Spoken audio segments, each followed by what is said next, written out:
Today, convicted pedophile Graham James pled guilty in Winnipeg courtroom to sexually assaulting me as an adolescent. Graham James pled guilty years ago and then was granted a pardon after he was found in Mexico and brought back to Canada on these charges. He was also given bail, then plea bargained for the last 14 months. This is what I call a mighty Canadian justice system, which has allowed a previously convicted child rapist to do. You know, there's only one answer here, and that is he is guilty. And when he gets out of prison, he will do it again and again and again. I believe what people show me, he showed me he was and is a rapist. There's no changing a monster like that.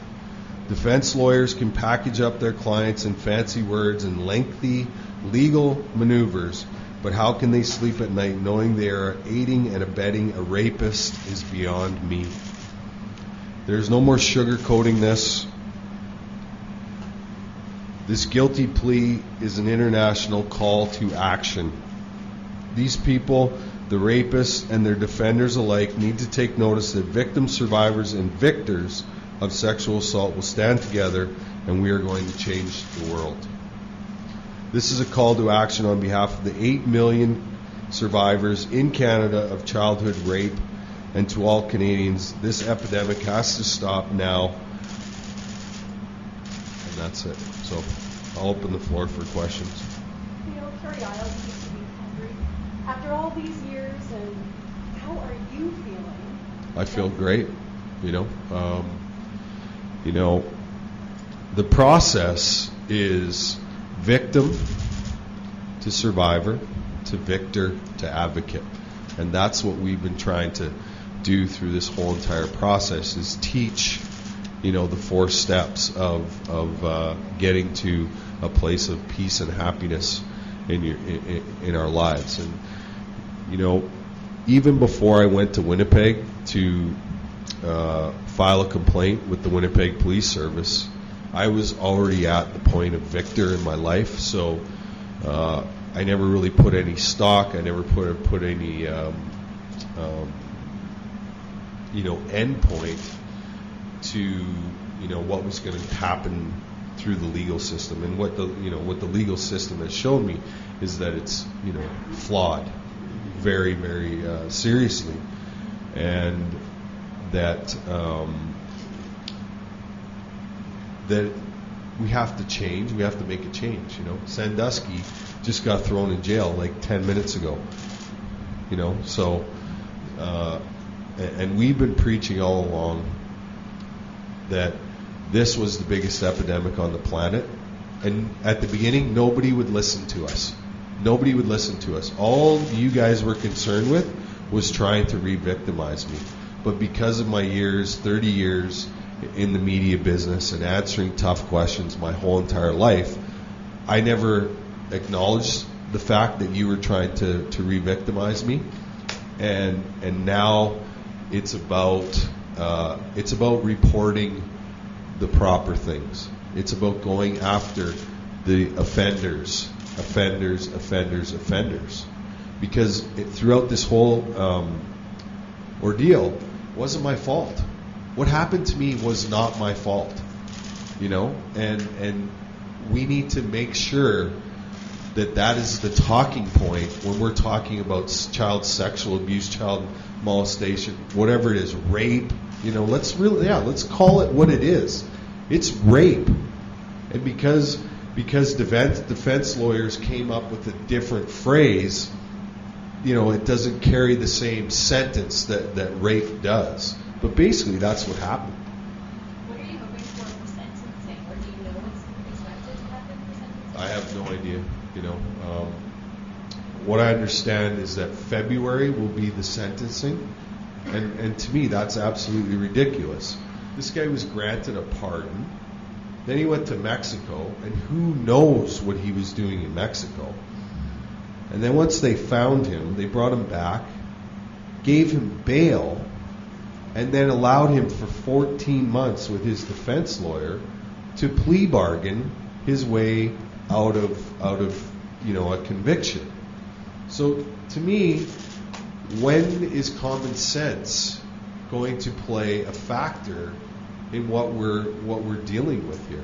And when I said 8 million Canadians, that is an absolute true stat. 1 in 3 girls, 1 in 5 boys. That's 2 eighths, which equals 1/4. 33 million divided by 4 is 8 million Canadians. 8 million Canadians. And when are we going to finally take a look at this and say, enough is enough? Are our children worth nothing? Is their safety worth nothing? And then we have politicians that stand on podiums like this asking for our votes. And what are they doing about protecting our children? Nothing. Nothing. What would you like to see them do?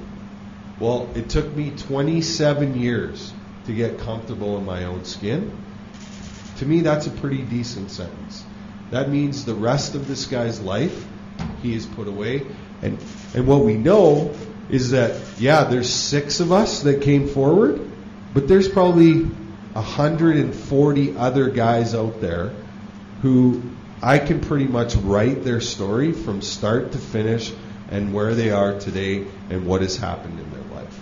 Do you feel what you're saying today will affect changing the justice system? Well, I think I've seen a huge change and a huge shift already. A shift and a change that I thought would take, multiple decades in order for this to happen. But, everything happens for a reason, right? We started this, when Sheldon first came up. And then all of a sudden we hear about the Catholic Church. And now we hear about the Boy Scouts of Canada who are involved in a huge cover-up. Then we get Penn State. Then we get Syracuse University.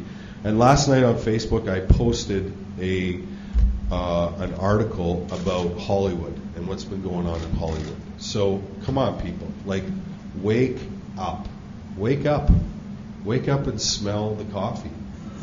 This is, and it's like we said, who's next? Who is next? Because what we've tried to do is we've tried to, through Sheldon's story, through my story, through all the victims of the Catholic Church, and now the Boy Scouts and Penn State and Syracuse University, is letting people know out there that have suffered child sexual abuse. It's their opportunity and their permission to get up off the couch and say, you know what, me too. And I saw that on my book tour too.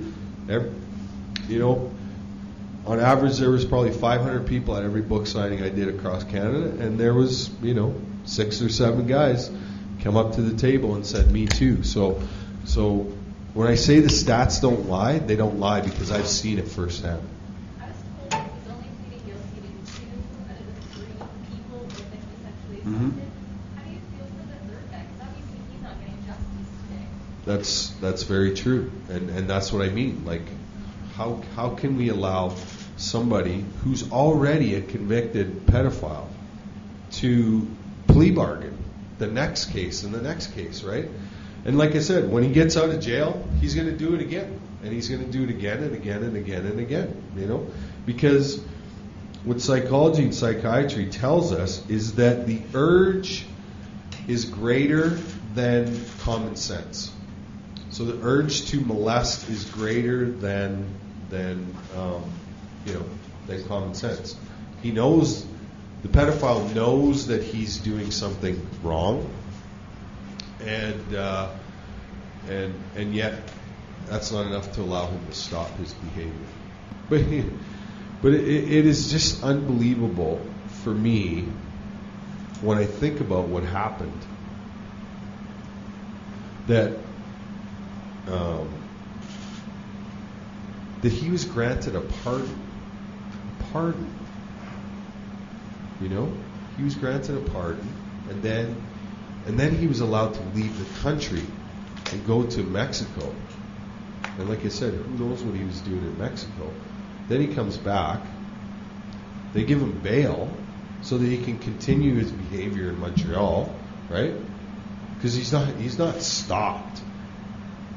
There's no way he's stopped his behavior.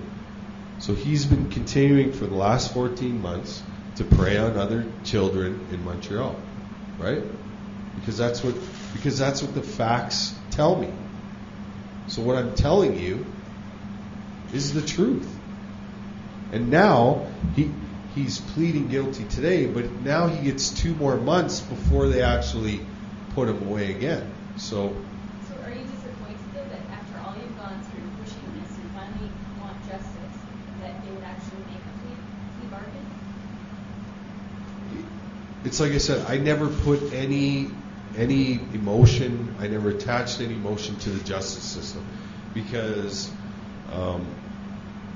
if I did, it would allow me to get frustrated, it would allow me to get angry and all that stuff. And what those type of behaviors have shown me in the past is they don't do me any good. You know, if I'm angry, if I'm frustrated, if I'm upset, it doesn't do any good for the cause. You know, and that's why, you know, shortly after my book came out, I realized, or I didn't realize before the book came out, what I was getting myself into. And after the book came out, I realized quickly what I was getting myself into, and I needed to educate myself. So the last 4 years have been all spent on educating myself and speaking to other victims that have come to us either through Facebook or Twitter or TheoFleury14.com, right? We get hundreds of reveals, you know, on a weekly basis, and you know, the more education we have, the better I can explain it to you guys, and the better you can report it as, you know, the way it should be reported. When you get more time for robbing a convenience store than you do molesting a child, you know, how can you possibly, you know, you just have to throw your hands up in the air and hope that the powers that be, you know, get together and realize that, you know, change has to happen and change needs to be made. Are you relieved at all, though, that James did plead guilty today? What are your thoughts that he did plead guilty today? Well, after I leave here, I'm going up to High Prairie, Alberta tonight to speak to on behalf of a victim services group in High Prairie, and that's my sole focus, is to continue to portray the message and give other people hope and inspiration that they too can get through something like this. Sounds like it motivates you.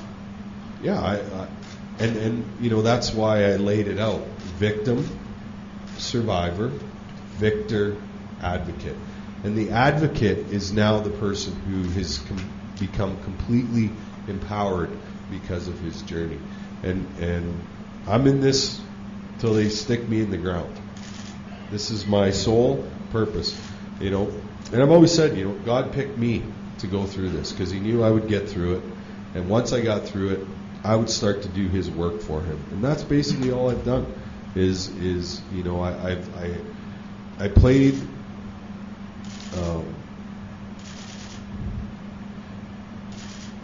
And all this stuff that is happening is telling you and the world that this is happening every second of every hour of every day.